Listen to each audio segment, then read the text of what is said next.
Bonjour à tous et bienvenue sur cette vidéo, cette nouvelle vidéo qui est 100% dédiée au closing. Donc du coup, aujourd'hui, nous allons voir le paradoxe qu'il y a entre ce qu'un prospect demande et ce qui se passe à la fin d'un appel, c'est-à-dire une objection. Une objection, c'est quoi? C'est tout simplement une peur, une crainte, quelque chose qui vient brouiller son cerveau pour éviter de passer à l'action. Parce que le cerveau humain adore la procrastination et il limite la cortisol, la création de cortisol, qui est l'hormone du stress qui est générée par le cerveau et qui fait que la majorité des personnes aujourd'hui ne savent pas prendre de décision ou quand ils décident de prendre une décision, ils sont stressés et cela obscurcit un petit peu leur jugement. Quand je parlais de paradoxe, c'est parce que tout simplement, les personnes et les prospects qui viennent sur les appels de closing sont des personnes qui sont intéressées par le produit, qui veulent en savoir plus, qui veulent se lancer, qui veulent changer quelque chose dans leur vie ou qui veulent changer ou avancer sur un sujet, mais ils vont tout faire et leur cerveau va tout faire pour les empêcher de passer à l'action. Donc c'est le sujet de la vidéo aujourd'hui, comment traiter les objections, et je vais vous faire le top 5 des plus grosses objections que vous allez pouvoir rencontrer en tant que commerciaux, en tant que sales, dans votre métier. Avant de commencer cette vidéo et avant de lancer le sujet, je vous rappelle que cette vidéo est sponsorisée par Closeinfo, qui est la première application mobile de mise en relation 100% dédiée au closing francophone.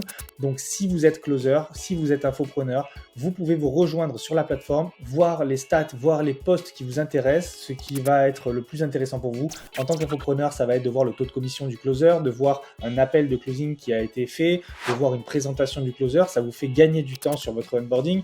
Et en tant que closer, vous allez pouvoir voir les offres qui sont proposées par les infopreneurs et pas perdre de temps et gagner au contraire ce temps pour pouvoir être mis en relation directement avec la personne sur la plateforme. C'est libre à vous d'échanger vos numéros de téléphone et de discuter en dehors de l'application, bien sûr. C'est la première application mobile qui existe dans le monde du closing, donc je vous encourage à rejoindre et à vous inscrire sur cette plateforme si ce n'est pas déjà fait, et comme ça vous gagnerez beaucoup de temps. Cela étant dit, on va pouvoir passer à la vidéo. C'est parti. Comme je vous l'ai expliqué, nous allons faire le tour des 5 objections qui sont le plus fréquentes en closing, qui posent en général des gros problèmes aux commerciaux qui y font face. Donc pour commencer, la première objection que vous allez avoir, ça va être « je vais en parler à ma femme, j'ai besoin d'en parler à mon conjoint, ma conjointe, mon associé ». Et ça, c'est une objection qui revient assez fréquemment, surtout en fin d'appel, parce que le commercial n'a pas été capable de l'identifier à l'avance. Et ça, c'est une grave erreur qui est faite souvent. On veut aller trop vite, on oublie certains passages importants de validation, et ça en fait partie. Très régulièrement, moi je vois des commerciaux qui font leurs appels, qui demandent « oui, est-ce que tu es le seul décisionnaire ?» La personne dit oui, ils ne creusent pas plus loin, et le problème c'est qu'à la fin d'appel, ils se disent « oui, mais attends, je vais en parler à ma femme quand même, c'est quand même une somme, moi je peux pas faire ça comme ça. » Et là, en fait, ils se sont laissés avoir par la lecture de leur script en disant « oui, il m'a validé avec un oui », sachant que c'est très facile de faire dire oui à un prospect. Maintenant, après, entre dire oui et qu'il le pense, c'est complètement différent. Moi, je vais vous donner une astuce, ça va être très simple, c'est que quand vous identifiez le décisionnaire, je vous conseille toujours de faire venir le décisionnaire sur l'appel si possible et vraiment de creuser cette question du décisionnaire. Ok, ça passe par plusieurs questions, on va pas s'étaler là-dessus, mais ça va vraiment être de comprendre si la personne est capable de prendre cette décision lui-même ou si c'est le fait de quelqu'un d'autre. Si c'est le cas, ne pitchez pas l'offre, ça ne sert absolument à rien. Si la personne vous dit de toute façon j'ai un associé, j'ai ma femme, j'ai mon mari à qui je dois en parler, ça ne sert à rien d'aller plus loin si la personne ne peut pas venir sur l'appel. Donc vous stoppez l'appel à ce moment-là et vous faites un R2 pour relancer avec la personne décisionnaire de l'appel. Cela vous évitera de vous retrouver à avoir passé 45 minutes, 1 heure avec le prospect. Tout ça pour vous faire entendre dire à la fin « j'ai besoin d'en parler et on fera un autre rendez-vous, on se rappellera, il n'y a pas de souci ». Si la personne a bien validé le décisionnaire et que vous avez bien creusé votre travail et que vous avez bien fait votre travail sur le creusage du décisionnaire, si la personne à la fin vous sort « j'ai besoin d'en parler à ma femme », vous pourrez le mettre face à ces contradictions et le cerveau humain déteste la contradiction. Donc si je vous dis ne pensez pas à un éléphant rose, vous pensez à un éléphant rose forcément. Là, ce qui va être très intéressant, c'est que vous allez pouvoir identifier ce qu'on appelle du bullshit, du mensonge. Et vous allez pouvoir travailler sur ce mensonge-là pour essayer de comprendre le réel problème et ce qui se passe derrière, ce qui cache en général une autre objection qui est souvent liée à la peur. La deuxième objection qu'on rencontre le plus souvent, ça va être « est-ce que tu as des pourcentages de réussite ?» Alors, cette question-là, elle est assez paradoxale aussi, puisque les personnes qui vous demandent une statistique, en fait, n'attendent pas réellement une statistique. Ce qu'ils veulent, c'est être rassurés sur le fait que le programme va fonctionner pour eux. Donc, pour ça, moi, je recommande toujours l'honnêteté, et c'est de dire qu'aujourd'hui, la seule sécurité qu'on a, c'est celle qu'on se crée. Si on commence à demander un pourcentage, c'est comme demander quand est-ce qu'on va mourir. Okay, on n'en sait rien. Est-ce qu'on est sûr de se réveiller le lendemain matin? Non, on n'en sait rien.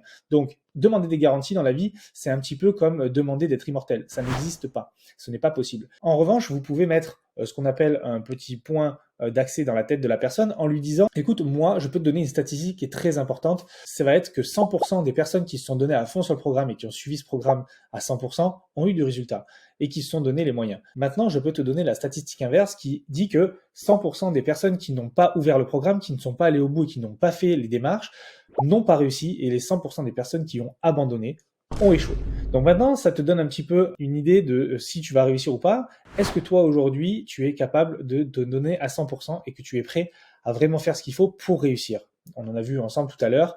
Tu me disais que c'était très important pour toi, etc., etc. Ça va faire créer peut-être un déclic dans la tête de votre prospect en disant « Mais oui, bon, de toute façon, je savais, c'est logique. Oui, c'est vrai que c'est logique si on fait rien, voilà. » Mais c'est très important de lui expliquer et de lui faire dire les choses. Ok, qu'est-ce que tu penses de ces statistiques-là que je viens de te donner? Si je te dis que 100% des joueurs qui ont gagné au loto ont tenté leur chance, tu vas me dire que c'est logique. Maintenant, le plus important, c'est de savoir ce que toi tu veux faire. Si tu te donnes à 100%, je t'inclus dans le programme et je serai très heureux de t'accompagner jusqu'à ton inscription. Si tu me dis que tu ne sais pas, que tu n'es pas sûr, etc., à ce moment-là, vous pouvez faire de l'anti-vente et dire à la personne « Écoute, je ne sais pas si ça va le faire pour toi, mais je n'ai pas envie d'accompagner quelqu'un qui ne va pas aller au bout. » La troisième objection que vous allez pouvoir rencontrer, ça va être « Et si ça ne marche pas pour moi ?»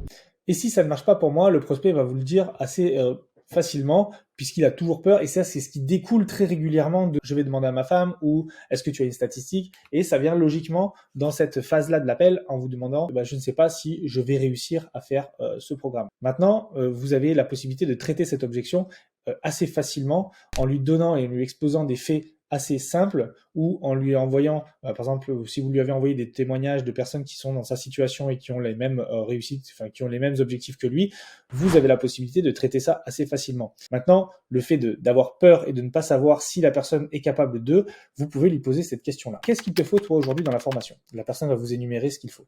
Ok, donc si toi tu avais ça, ça et ça, c'est quelque chose qui pourrait te convenir. Ok, très bien. Il y a deux styles de personnes aujourd'hui. Il y a les autruches, les gens qui, quand ils ont une difficulté, ils mettent la tête dans le sable et ils demandent rien à personne et ils s'enterrent.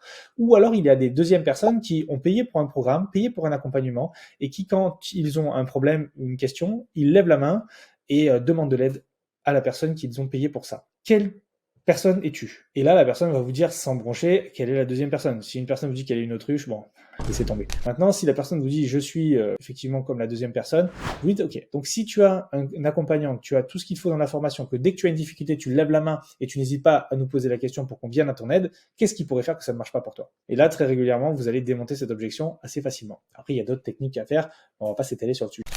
Ça, vous pouvez le mettre en place et ça découle très souvent des peurs. Ok, ce sont des peurs que les prospects se mettent en tête. La quatrième objection, qui va être assez fréquente, c'est je ne sais pas si j'aurai le temps de me former. Cette objection du temps, elle est très importante et vous pouvez la démonter en utilisant notamment les réseaux sociaux ou le téléphone de la personne. En disant, ok, je comprends que tu penses ne pas avoir le temps de te former, d'accord? Maintenant, est-ce que tu es plus productif quand tu travailles, quand tu te formes ou quand tu es devant Netflix? La personne va vous dire non, c'est quand je travaille que je me forme. Ok, très bien. Maintenant, est-ce qu'on peut regarder ensemble sur ton téléphone, est-ce que tu as des réseaux sociaux? Ils vont te dire oui, effectivement, j'ai des réseaux sociaux. Je t'encourage à aller voir avec moi sur Instagram et tu vas dans le petit onglet paramètres et tu regardes combien de temps par jour tu passes sur Instagram. Les gens y passent facilement 1h30, 2 heures par jour ou sur les réseaux sociaux comme TikTok, etc. On y passe facilement 3 heures par jour et on perd du temps. Donc là, une fois que la personne va voir le quotidien, combien elle passe de temps sur son Instagram, je vous garantis que ça peut faire un gros déclic en disant « Ah oui, effectivement, j'ai du temps. » Est-ce que tu penses que tu es plus productif en regardant Netflix ou en regardant Instagram? Ou est-ce que tu vas être plus productif quand tu mets ton temps et ces 2 heures par jour dans ton objectif et atteindre de tes objectifs? Là, vous pouvez créer ce déclic également qui va faire « Oui, effectivement, c'est vrai que c'est logique. Non, je suis beaucoup plus productif quand je me forme et que j'évite de passer mon temps sur Instagram. » D'accord. Donc ça, c'est une façon de démonter cette objection-là, mais cette objection, je vous rassure, elle est toujours liée à la peur et au fait d'essayer de trouver une astuce pour ne pas rentrer dans ce programme et justement quitter cet appel. C'est le paradoxe complet entre j'ai envie de faire, mais mon cerveau me dit non. Les personnes qui vont demander de l'aide à leur famille, etc., c'est la même chose. En général, On est très très mal conseillé par notre entourage, parce que notre entourage n'a pas notre envie, n'a pas notre besoin, n'a pas notre objectif et ne saura pas nous conseiller et voudra plutôt nous protéger. La dernière objection qui va être la plus fourre-tout, entre guillemets, et qui fait peur à tous les commerciaux, qui met mal à l'aise tous les closers, c'est « j'ai besoin de réfléchir ». Pourquoi est-ce que j'ai besoin de réfléchir fait peur? Parce que c'est une objection qu'on peut sortir n'importe quand. Et je vais pas vous mentir, dans 90% des cas, elle est très difficile à traiter, puisque si vous n'avez pas hypé la personne, si vous n'avez pas fait votre job à 100%, vous allez peut-être l'avoir et les personnes disent oui, moi je paye pas comme ça, je prends jamais de décision comme ça et je prends toujours du temps pour réfléchir. Vous pouvez tenter cette façon de faire en disant ok, je comprends que tu as besoin d'y réfléchir maintenant, est-ce que tu prends toujours tes décisions comme ça ou est-ce que c'est exceptionnellement aujourd'hui que tu prends tes décisions comme ça? Ah non, je prends toujours mes décisions comme ça, je prends jamais le temps. Et là, le prospect va espérer vous avoir bloqué un petit peu et que vous relâchiez la pression en disant ok, écoute, on se rappelle, pas de souci, réfléchis. Non, faut jamais dire ça. Si vous dites ça, c'est perdu. Donc là, à ce moment-là, vous dites ok, donc toi tu prends toujours tes décisions de cette manière. Et en fait, ce que je comprends, c'est que tu as atteint tes objectifs grâce à ça. Ah bah non, je n'ai pas atteint mes objectifs. Ok, donc là, tu es en train de me dire que tu n'as pas atteint tes objectifs et que tu mets toujours en place la même façon de prendre une décision, mais que tu n'as toujours pas le résultat escompté. Est-ce que tu penses, honnêtement, Philippe, que tu pourrais avoir aujourd'hui des résultats différents en employant tout le temps les mêmes méthodes? C'est pas possible. C'est Einstein qui disait ça, on appelle ça la folie. Donc effectivement, je dis pas que tu es fou, mais tu ne peux pas aujourd'hui avoir des objectifs différents et avoir des résultats différents si tu emploies toujours les mêmes méthodes. Aujourd'hui, tu me dis que tu as besoin de réfléchir, et ça, je peux l'entendre. Maintenant, est-ce que tu penses que si tu prends toujours le temps de réfléchir, ça va te mener là où tu veux? Et qu'est-ce qui se passe quand on réfléchit au final et qu'on ne fait pas les choses? On procrastine. Et la procrastination, c'est ce qui fait qu'aujourd'hui, 99% des gens sont dans leur rat race et ne veulent pas en sortir. Est-ce que tu penses que ça peut être intéressant qu'aujourd'hui, tu fasses un effort et que tu changes ta façon de faire pour avoir un résultat différent qui sera peut-être moins bon, mais peut-être meilleur? Est-ce que on peut aller voir ensemble ce qui se passe si on change notre façon de passer à l'action et qu'on y va à fond? Vous pouvez essayer cette technique et ça peut créer ce qu'on appelle un déclic dans la tête du prospect qui se dira oui, de toute façon, c'est vrai que si je le tente pas, j'aurai jamais rien. Je ne vous garantis pas à 100% cette technique parce que dans tous les cas, ça reste de l'humain, ça reste de la peur et si vous n'avez pas traité toutes les peurs derrière, voilà, vous savez, il y a une vidéo que j'ai faite sur comment traiter les objections et vous allez pouvoir voir un petit peu la trame qu'il faut suivre, mais ça, c'est pas pour tout de suite. Donc, n'hésitez pas à tester des choses, à vous entraîner sur ces objections-là, ça va être super intéressant pour vous. Plus vous allez travailler des objections, plus vous allez être confronté à ces objections-là, mieux vos calls se passeront à la fin.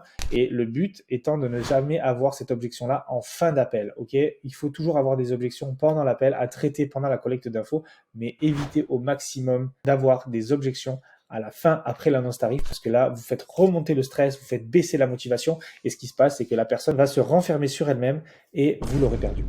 J'espère que ces conseils vous auront plu et que ça vous aura aidé à vous lancer dans le closing ou à même à performer un peu plus qu'aujourd'hui. Si c'est le cas, tant mieux. J'espère que ça vous a aidé. En tout cas, passez tous une excellente journée. Abonnez-vous à la chaîne, mettez un petit pouce bleu en bas de la vidéo et cliquez sur la cloche pour avoir les notifications des prochaines vidéos.